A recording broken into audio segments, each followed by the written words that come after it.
మహబూబ్నగర్ జిల్లా Jadcherla to Nandyal railway line మరోసారి తెరపైకి ప్రతిపాదన 2005 సర్వేకు 10 కోట్ల కేటాయింపు నాగర్ కర్నూలు వయా బండి ఆత్మకూరు మీదుగా 182 కిలోమీటర్ల రూపాయల 565 కోట్ల వ్యయం అంచనా. ఇక అప్పట్లో ఆర్ఓఆర్ తక్కువ అని మూలాన పడిన వైనం. జడ్చర్లో అన్ని రంగాల్లోనూ దినదిన అభివృద్ధి చెందుతున్న జడ్చర్ల పట్టణం నుంచి నంద్యాల వరకు నూతన రైల్వే లైన్ మంజూరు చేయాలన్న ప్రతిపాదనలో తెరపైకి వచ్చాయి. ఈ మేరకు ఇటీవలే స్థానికులు కొందరు డీకే అరుణమ్మను వినతి పత్రం అందించగా ఆమె సానుకూలంగా స్పందించడం వాస్తవానికి 2005-6లో అప్పటి రైల్వే శాఖ మంత్రి నాలు ప్రసాద్ యాదవ్ జడ్చర్ల నంద్యాల రైల్వే లైన్కు సర్వేకు 10 కోట్ల రూపాయలు కేటాయించారు. సర్వే నిర్వహించినప్పటికీ ప్రతిపాదనలు ఎందుకు మూలన పడ్డాయో తెలియకుండా పోయిందని, ఆశించినట్లుగా జరిగితే రైల్వే లైన్ మంజూరైతే ఈ ప్రాంతం నుంచి కడప, తిరుపతి, చెన్నై వెళ్లేది వరకు దూరం తగ్గడంతో పాటుగా సమయం ఆదా అవుతుంది. సర్వే అనంతరం రేట్ ఆఫ్ రిటర్న్ లేనందున ప్రతిపాదనలు పెండింగ్లో ఉంచినట్లుగా రైల్వే అధికారుల ద్వారా తెలిసింది. తెలంగాణలోనే పెద్ద వ్యాపార కేంద్రంగా పేరుగాంచిన జడ్చర్లకు పోలేపల్లి ఫార్మాసిస్ కారణంగా అంతర్జాతీయ స్థాయిలో గుర్తింపు లభించింది. జడ్చర్లకు 44-167 జాతీయ రహదారితో పాటుగా రైల్వే లైన్ ఉండడంతో త్వరితగిన అభివృద్ధి చెందుతుంది. ఇదే క్రమంలో జడ్చర్ల నుంచి నంద్యాల వరకు రైల్వే లైన్ వేయాల్సి వస్తే తెలంగాణ, ఆంధ్ర రాష్ట్రాల మధ్య రైల్వే రాకపోకలు పెరిగే ఆస్కారం ఉంది.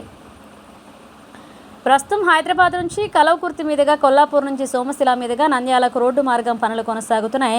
సోమశిల వద్ద కృష్ణానదిపై నిర్మాణం చేపట్టనున్నాయి. జడ్చర్ల నుంచి రైల్వే లైన్ నాగర్ కర్నూలు మీదుగా కొల్లాపూర్ ద్వారా సోమశిల వద్ద కేబుల్ బ్రిడ్జ్ నిర్మాణం చేపట్టే ప్రాంతం నుంచి నంద్యాలకు రోడ్డు పక్క నుంచి రైల్వే లైన్ మార్గం వేస్తే అందరికీ అనుకూలంగా మారుతుంది. ఒకవైపు రోడ్డు, మరొక వైపు రైలు మార్గం ఆ ప్రాంతాల అభివృద్ధికి ఆస్కారం కలుగుతుంది. మహబూబ్నగర్, నాగర్ కర్నూలు పార్లమెంటు సభ్యులు డీకే అరుణమ్మ సమన్వయంతో ముందుకు వెళితే రైల్వే లైన్ సాధించే అవకాశాలు మెండుగా ఉన్నాయని పలువురు అభిప్రాయపడుతున్నారు. కేంద్రంలో బీజేపీ అధికారంలో ఉండడం, జడ్చర్ల ఎంపీ అరుణ ప్రాతినిధ్యం వహిస్తుండడంతో పాటుగా కృష్ణానది తర్వాత 2005లోనే ఏమైందంటే లాలూ ప్రసాద్ యాదవ్ ఆధ్వర్యంలో ఏమైందంటే జడ్చర్ల నుంచి నంద్యాల వరకు సర్వే చేయాలని చెప్పి వాళ్ళు ప్రతిపాదన పంపిస్తే 2005 నుంచి 2007 వరకు సర్వే చేసి ఇక్కడ నుంచి అక్కడ చేయాలంటే 565 కోట్ల 60 లక్షలు ఒక ఎస్టిమేషన్ అవుతుందని చెప్పి పంపించారు. కానీ ఏమవుతుందంటే వాళ్ళు ఏం చేసినంటే ఇక్కడ నుంచి అక్కడ పోవాలంటే నెక్స్ట్ ఒక ప్రజల యొక్క కనెక్టివిటీ కానీ చాలా తక్కువ ఉందని చెప్పి, విజువలిటీ తక్కువగా ఉందని చెప్పి అప్పుడు ఆపేసాను. కానీ నేను ఉండకుండా 2005 నుంచి ఇప్పటివరకు నిరంతరము లెటర్లు పంపిస్తూనే ఉన్నాను.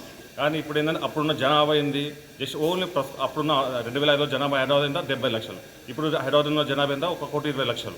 జడ్చర్ల జనాభా అప్పుడు 2005లో ఎంత ఉండే, మా అంటే 40-50 వేలు ఉండే. అట్లా ఏమవుతుందంటే జనాభా అనేది 2, 3, 4 ఎంతలు పెరుగుకుంటూ వచ్చింది. ఇంకోటి అప్పుడు ఏమవుతుంటే ఎవరన్నా ఊరికి ఒకరో ఇద్దరో హైదరాబాద్ కానీ అక్కడ దూర ప్రదేశాలకు రాజకీయంగా కానీ బిజినెస్ పరంగా కానీ నెక్స్ట్ చదువు కానీ కొంతమంది పోతుంది. కానీ ఇప్పుడు ఏమవుతుందంటే ప్రతి ఒక్క ఊర్లో, ప్రతి తాండలో, ప్రతి ఊర్లో ఏమవుతుందంటే హైదరాబాద్ కనెక్టివిటీ కానీ ఇక్కడ నంద్యాల కనెక్టివిటీ కానీ చదువుకొని ఇంకా జడ్చర్ల కనెక్టివిటీ కానీ దానికి ఏం చేస్తారు, ప్రతి ఒక్కరు బస్సు కానీ రైల్వే కానీ ఉపయోగిస్తున్నారు. కానీ అప్పుడున్న జనాభాతో పోస్తే ఇప్పుడు చాలా అవేర్నెస్ వచ్చింది. ప్రతి ఒక్కరు ఏదో ఒక పని చేసుకుంటున్నారు. కాబట్టి రైల్వే కనెక్టివిటీ కావాలని చెప్పి చాలా నిరంతరం కోరుకుంటూ వస్తున్నాను. ప్రస్తుతం ఉన్న ఎంపీ గారికి కూడా మన రీసెంట్లీ ఒక నెల క్రితం కూడా లెటర్ ఇవ్వడం జరిగింది.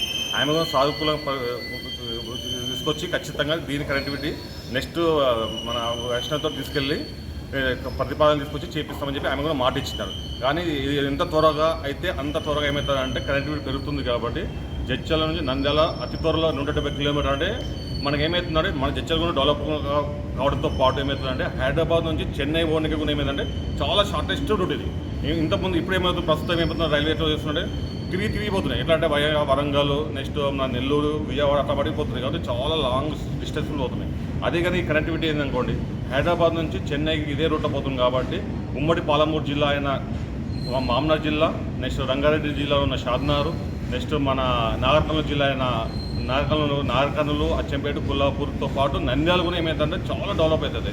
అక్కడ ఉన్న యువకులు కానీ, వ్యాపారవేత్తలు కానీ, మహిళలు కానీ ఏమైందంటే ఈ కనెక్టివిటీని యూజ్ చేసుకొని రానున్న కాలంలో ఏమవుతుందంటే చాలా అభివృద్ధి చెందే అవకాశాలు ఉంటాయి. కాబట్టి ఈ కనెక్టివిటీ అనేది అతి త్వరలో ఇప్పుడు మోడీ గారు ఏం చేస్తున్నారు, జమ్మూ కాశ్మీర్ అక్కడ ఎక్కడెక్కడ గిండలో తీసుకెళ్తూ చాలా ఖర్చు పెడుతున్నారు. కానీ ఇదేమో సింపుల్ ఇక ప్లాట్స్ ఉంటుంది. కాబట్టి ఇక ఖర్చు తక్కువ అవుతుంది, ఎస్టిమేషన్ తక్కువ అవుతుంది, నెక్స్ట్ త్వరగా అవుతుంది. కాబట్టి అతి త్వరలో ఈ రైల్వే కనెక్టివిటీ కావాలని చెప్పి ఇక్కడ స్టేట్ అండ్ సెంట్రల్ గవర్నమెంట్ వాళ్ళు చాలా త్వరగా తీసుకొని మన ఎంపీ గారు కూడా డీకే అరుణ మేడం గారు కూడా దీని మీద చాలా శ్రద్ధ పెట్టి సాధిస్తారని చెప్పి మనసారా కోరుచున్నాను.